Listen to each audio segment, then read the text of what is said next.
Il-Ministru għal-Finanzi Klajt Karwana indika li fil-budget tas-sena d-dieħla l-Gvern se jnaqqas il-pis tat-taxxi minn fuq il-ħaddiema madwar 100 miljun euro.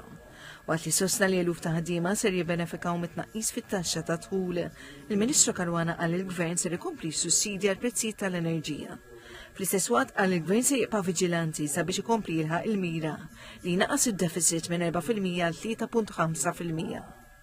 Waqt li kienet iwieġeb sensiela ta' domandi f'Business Breakfast, organizzat minn The Times of Malta dwar il-Budget 2025, il-Ministru Karwana qal li jaqbel mal-proposta tal-Kummissjoni Ewropea li jkunu privatizzati 35% tal-isma tal-linja tal-ajru KM Malta Airlines, dan bilan l-istorja tal-Air Malta ma terġax tirrepeti ruha.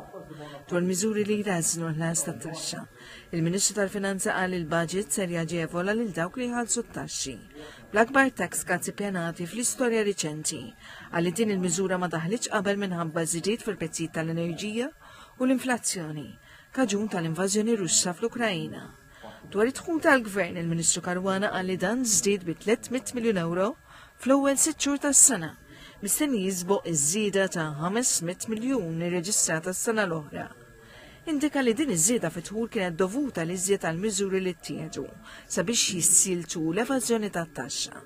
Dan qal grazzi għal titjib fl-implementazzjoni ta' sistemi teknoloġiċi li jaħdmu bl-intelligenza artifiċjali.